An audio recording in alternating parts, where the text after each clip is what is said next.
നമസ്കാരം. Mid night മെറേജ് Revathi Nataraj എഴുതി K0 publications ചെയ്തിട്ടുള്ള ഒരു പുസ്തകമാണ് ഇത്. റസൺസിനെ പറ്റി പറഞ്ഞ സമയത്ത് ഞാൻ ഈ പുസ്തകത്തെ പറ്റി പറഞ്ഞിട്ടുണ്ടായിരുന്നു. അപ്പോൾ വായിച്ചിട്ട് കുറച്ച് ദിവസങ്ങളായി കുറച്ച് കാര്യങ്ങൾ കൊണ്ട് വീഡിയോ പറയാൻ മറന്നുപോയ ഒരു പുസ്തകമാണ് കേട്ടോ. ഇത് പുതിയൊരു എഴുത്തുകാരാണ് രേവതി നടരാജ്. ഇത് നിപുൺ എന്ന് പറയുന്ന ഒരു സ്പേസിലേക്ക് പോകുന്ന ഒരു ബഹിരാകാശ ദൗത്യത്തിൻ്റെ ഭാഗമാവുകയും അനന്തപത്മനാഭൻ എന്ന് പറയുന്ന ഒരു വ്യക്തി ചാരക്കേസിൽ അറസ്റ്റിലാവുകയും പിന്നീട് സ്റ്റേഷനിൽ വെച്ച് മരണപ്പെടുകയും ചെയ്യുകയുണ്ടായി.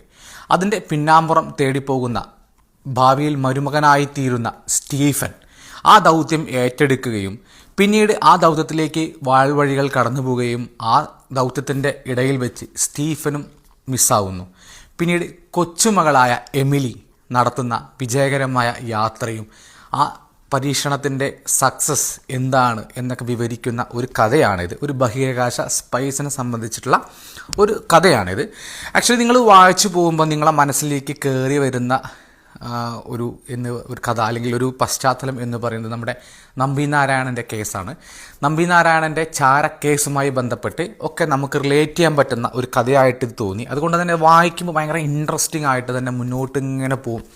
ഒന്നാമത് കുറേ ടെക്നിക്കൽ വേർഡ്സ് ഉണ്ട്. നമുക്ക് ഈ ബഹിരാകാശ പരീക്ഷണവും അതിൻ്റെ ദൗത്യങ്ങളൊന്നും നമുക്കറിയില്ല. അപ്പോൾ അങ്ങനെ കുറേ ടെക്നിക്കൽ വേർഡ്സുകൾ ഇതിനകത്തുണ്ട്. അങ്ങനെ ഒരു ദൗത്യത്തിലേക്കുള്ള ഒരു ചാരക്കേസ് അതിൻ്റെ രഹസ്യത്തിലേക്ക് ഒക്കെ പോകുന്ന ഒരു പുസ്തകമാണിത്. ഇതിൻ്റെ ഒരു കാര്യം എനിക്ക് നമ്മളെ ചാരക്കേസ് അല്ലെങ്കിൽ ആ അനന്തപത്മനാഭനെ കുടുക്കിയ കേസിൽ നിന്നും പെട്ടെന്ന് കഥ വേറൊരു തലത്തിലേക്ക് മാറുമ്പോൾ എനിക്ക് ചെറിയൊരു ക്ലാഷ് തോന്നി.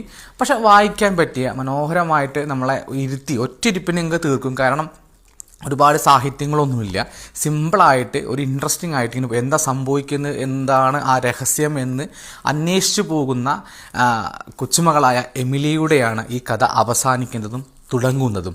അപ്പം തീർച്ചയായിട്ടും ഇതിൻ്റെ കുറച്ച് ഇങ്ങനത്തെ കഥകളൊക്കെ ഇഷ്ടപ്പെടുന്ന വ്യക്തികൾ തീർച്ചയായിട്ടും ഇഷ്ടപ്പെടുന്ന ഒരു പുസ്തകമായിരിക്കാം മിഡ് നൈറ്റ് മെറേജ് എന്ന് പറഞ്ഞിട്ടുള്ള രേവതി നടരാജൻ്റെ പുസ്തകം. പറ്റുമെങ്കിൽ ഒന്ന് പരിഗണിച്ച് നോക്കുക. K0 ആണ് ചെയ്തിരിക്കുന്നത്. ഇതിൻ്റെ വില എന്ന് പറയുന്നത് 195 റുപ്പീസാണ്. അപ്പം ഒന്ന് വായിച്ചിട്ട് നിങ്ങളുടെ അഭിപ്രായം കൂടെ ഒന്ന് പറയുക. വായിച്ചിട്ടുണ്ടെങ്കിൽ നിങ്ങളുടെ അഭിപ്രായങ്ങൾ താഴെ ഒന്ന് രേഖപ്പെടുത്തുക. മറ്റുള്ളവർക്കും കൂടെ അതൊന്ന് ഉപകാരപ്പെട്ടോട്ടെ കേട്ടോ. പുതിയൊരു പുസ്തകമാണ്.